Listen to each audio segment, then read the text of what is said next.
Tornado Cash developer Alexey Pertsev to remain in jail until least late February. So basically what happened was U.S. Treasury used sanctioned powers against Tornado Cash. They said it had been used to launder over $1 billion to support North Korea hackers, allegedly.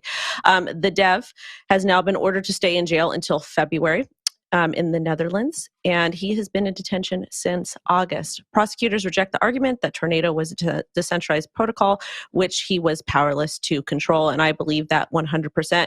And I also want to ask, why is this person in jail? Why is Ross in jail? But we have people that have admitted to defrauding customers and doing absolutely terrible things to retail on a global scale, and they are free. Well, that kind of echoes a tweet that Edward Snowden published recently, right, Wendy, where he kind of compared Sam Bankman-Fried to this developer and said, why is one in jail and not the other? I thought it was really interesting that he's being charged with facilitating the processing of dirty money by writing Tornado Cash code. So that is now official. It's important to note that he's been in prison since August with no official charges. He's now been charged with money laundering for writing the code for this financial tool. We've said this on the show before. We haven't spoken about Tornado Cash in a little while.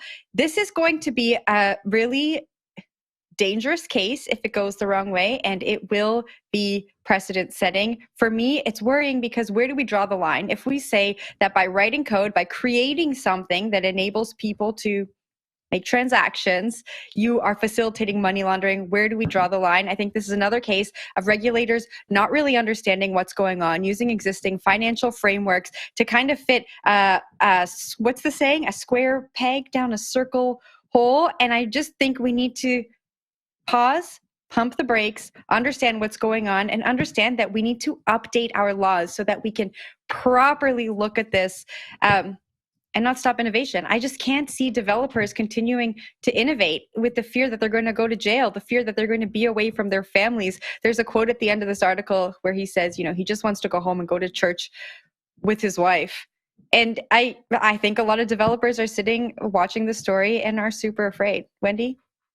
I think it's really upsetting that the whole entire thing is really upsetting. It's just super sad. Like I don't think this person that created the open source meant to do anything bad. They created something for privacy. Everybody deserves to have privacy. One thing I will say is, yes, we do need some sort of clear guidelines as to what we can and can't do. But at the same time, we need to be very careful what we ask for and be very intentful what we want. Because once regulation gets pushed through or laws get pushed through, especially in the United States of America, they're a lot harder to repeal them. And I just don't want bad regulation to where we have people that can create really amazing things in the United States not able to do that out of fear, especially when they hear stories about this or Ross. Yeah, one little take on this. I think this is probably the case for the bear market. And just because it's in the EU doesn't mean it's not going to affect people in the United States. Crypto has terrible sentiment right now. People don't like what's happening in their portfolios, and they really don't like what they're seeing in mainstream media and in crypto rags with what's happening with FTX, Luna, Terra, 3AC, and possibly Genesis as well, right? So like the sentiment for crypto is bad. There's no excuses for crypto right now. And on top of that, we have developers who are getting put behind bars for quote unquote creating money laundering protocols. And who's going to give sympathy to these people when they're developing these things, when the most proximate relationship they have to crypto right now is bags that are down 80%. So I'm curious to see if there is a sentiment shift, if there is anybody out there who's adjacent to crypto, maybe not part of crypto, but adjacent to it, who's going to stand up for developers who have been creating these new protocols are important. They are innovations. At the same time, I think that exposure, then the lessons of the last 12 months or so has put a bad taste in people's mouth, and we might not be able to see a green light coming out of this. The last thing I'll have on it before I give it up to Zach is interesting. They brought up within this the token allocation to Tornado Cash. Tornado Cash launched itself initially without a token, and then during the 2020 DeFi summer, they launched a token with their V2 platform. And a lot of people were like, hey, that's maybe not the smartest idea, because if you have a token, then you have an allocation. If you have an allocation, that means maybe you have some sort of proximate control over the app itself. And it seems to be one thread that this judge is pulling on. The fact that there's a token tied to this platform, and that the people who developed the platform had a large token allocation, means they might have some sort of control over the platform within the eyes of the law.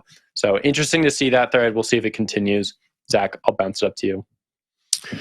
Yeah, overall, just not a great look for due process, right? This guy's been sitting in jail since August, sort of waiting for some resolution, and this continues that. That's not great. And I think, to the bigger point, Will, I think you're right. I mean, someone is going to have to champion that. Privacy is not a crime, right? This is a neutral tool that has been used by money launderers time and time again, but also extends benefits to those who are law-abiding citizens who are seeking a little bit of financial privacy when they go on these networks that are public by default, right? We had this conversation just the other day talking about sort of how to escape that public by default nature of some of these online transactions. It's something that I think the space is reckoning with various solutions, whether that's zero-knowledge proofs or other privacy-preserving technologies. And I think it will require some sort of champion to get out there and sort of, again, make the push. We've seen it in the past, but make the push for, privacy is being a right rather than something that needs to be fought for in these online times where things are easily surveillable. So this conversation is just going to ramp up, especially if we come to a world that is controlled by central bank digital currencies. And it's going to be interesting to see if there's a way to advance this narrative where privacy is important and not just for criminals.